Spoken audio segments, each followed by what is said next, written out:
Hey guys, what's up? It's me, Thomas. Today we're back with extra history with part 3 of the Crimean War. Today we got the Battle of Alma. So, yeah. Wars just started, but, yeah. Sorry. No one's been able to figure it out. We have a lot of gung-ho spirits, but something tells me by this battle, that's not going to last long. No. So let's see how things turn out. Be sure to like, subscribe for more. Hope you enjoy. Let's go. The Crimea, September 14th, 1854. A Russian officer looks out on a sea of masts. 400 British and French ships crowd the bay, reminding him of the Moscow skyline choked with cathedral spires. At night, they glittered like a city on the waves. And a city it is, at least in population. For swarming ashore from the ships are 57,000 British, French, and Ottoman troops, all headed for the port of Sevastopol. But when the Russian scouts report back, their commander, Prince Menshikov, isn't concerned. While the Russians may have 20,000 fewer men, they've fortified the heights above the river, positioning 100 cannons toward the landing allies. He's made an uphill killing ground to welcome them, and one he believes can hold for 3 weeks. Soon, this obscure river will be famous worldwide, its name transmitted over telegraph wires and spoken with awe in a dozen languages. The Battle of the Alma. I just want to bet that killing grounds. I'm going to turn on as killy as it's going to be. Thanks so much to Trade Coffee for helping to keep us history-loving beans caffeinated.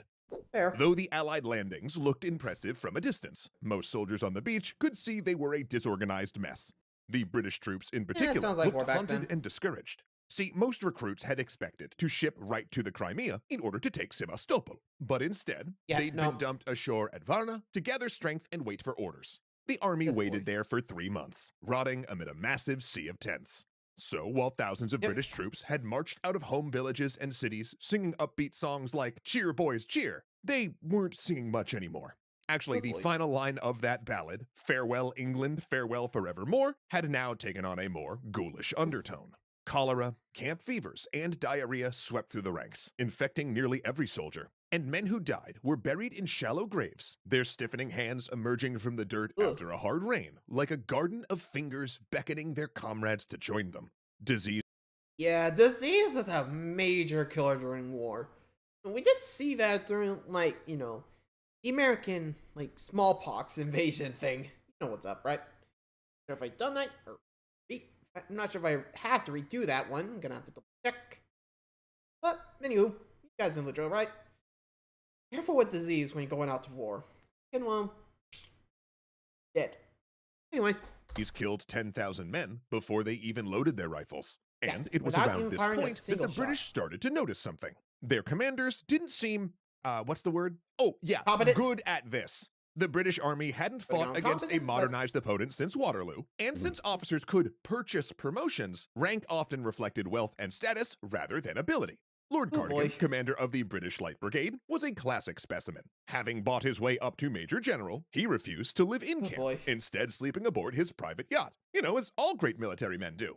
So the result was a class of military officers who were more gentlemen than professionals. Plus, no one knew where anything was in the British camp at Varna. Logistics were snarled, and medical care, when it existed at all, was incredibly basic. The commissariat, tasked with providing supplies and pay, was part of the Treasury Department and was more focused on its budget rather than the troops. The overall British commander, Lord Raglan, moved around so much that no one ever knew where to find him. Now, Raglan had been a hero of the Napoleonic Wars and lost an arm at Waterloo, but was also old and set in his ways. In fact, he was known for pointing at the Russian lines and falling into old habits, referring to the enemy as the French.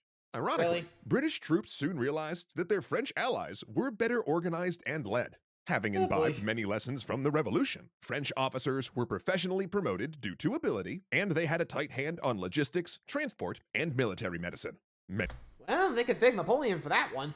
Hey, when the dude was pretty much leading, like, he treated his people well.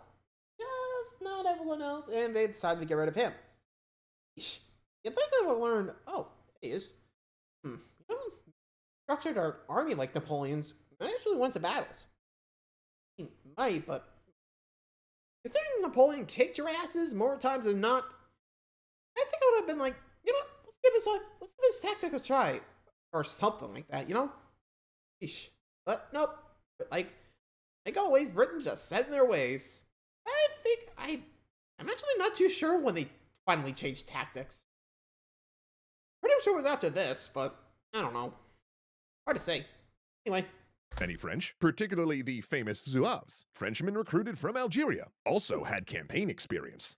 Their general, Saint Arnaud, was a ruthless officer, known for commanding the Foreign Legion in Algeria, where he became infamous for his massacres, once killing 500 Arab tribesmen by sealing them in a cave. He was, however, at this point deeply ill with stomach cancer. But regardless of what flag they fought under, or what experience they had, every soldier had been waiting for the day of battle. A moment that would make all of their weeks of disease and suffering worthwhile, and cover them in glory. Yet when that day arrived, it's gonna be blood and guts. September 20th, 1854, River Alma.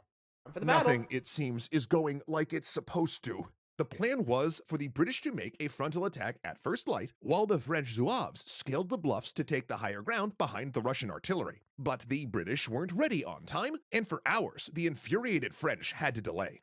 Finally, the British infantry line advances up the heights and across the river. At first, the cannonballs are coming from far enough that the troops can just step aside as they bounce through the ranks, but the closer they get, the more the artillery rips into them. Then suddenly, a village along their march detonates. Ow! Russian engineers had stuffed it with straw and gunpowder, and now the British line breaks into two parts, losing cohesion.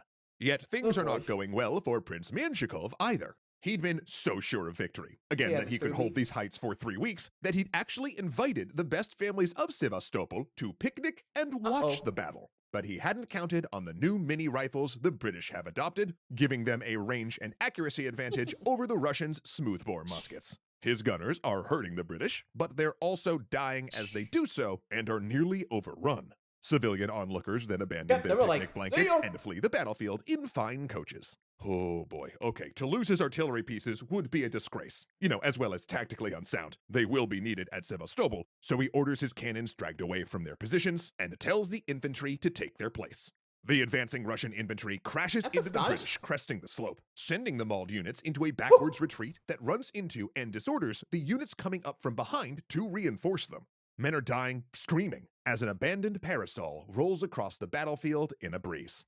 Then from behind, Menshikov hears the crack of rifles. More men fall. The French have seized the hills behind them, and more British are in range. It's over. The line he'd swore would hold for 3 weeks has fallen within hours. He orders a pullback to Sevastopol, but most of his men are already running.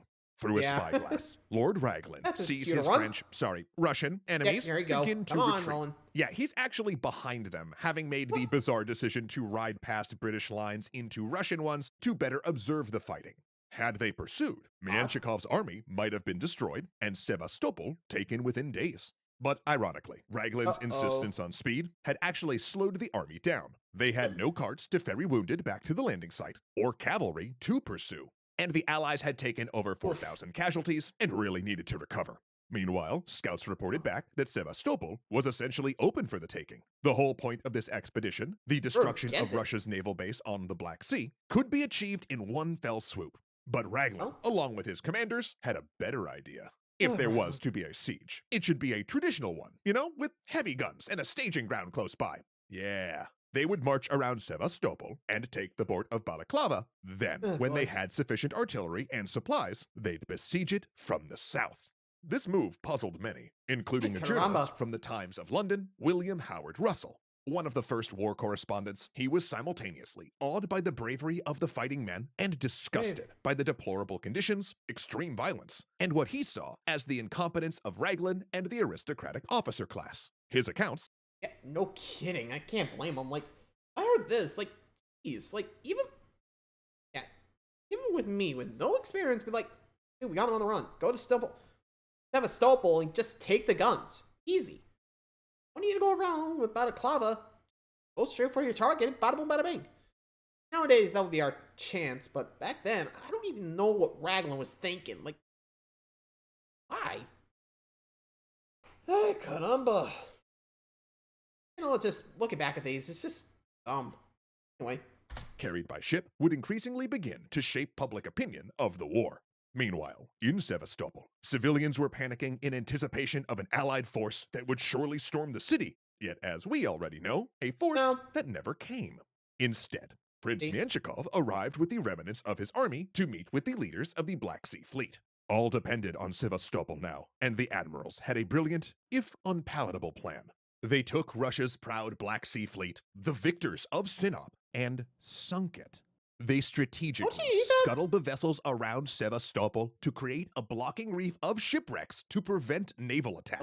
The crews and all guns, however, would come ashore and form the core of the city's garrison in the upcoming siege. Menshikov would keep his army in the field, securing the supply lines to transport food and reinforcements into the city, while also looking for an opportunity to strike. And among those reinforcements would be the aristocrat artilleryman Leo Tolstoy, whose dispatches home would define Russian views of the conflict as much as Russell's journalism shaped the British. And after Alma, that's where things stood. The Allies establishing a base at their new port, waiting for heavy guns, giving the Russian Navy weeks to fortify Sevastopol against attack. But things would not be stagnant for long. For 1 month after Alma, Menshikov finally marched for the Allies' new port in a battle that would become renowned for brave stands and suicidal charges. The Battle of Balaclava and the Charge of the Light Brigade. And listen, if we're going... Yeah, and we'll get to that. I think the Light Brigade charge is 2 more episodes away. But, yeah. Honestly, yeesh. Napoleon's just looking at these like, I lost to these nut jobs? Yeah, feel dumb. I mean, to be fair, not your fault. Well, age can really do a number. It goes to show you really gotta trust an heir, you know? Womp womp. Yeah, like I said, I bet Napoleon's looking at this like, yep, idiots.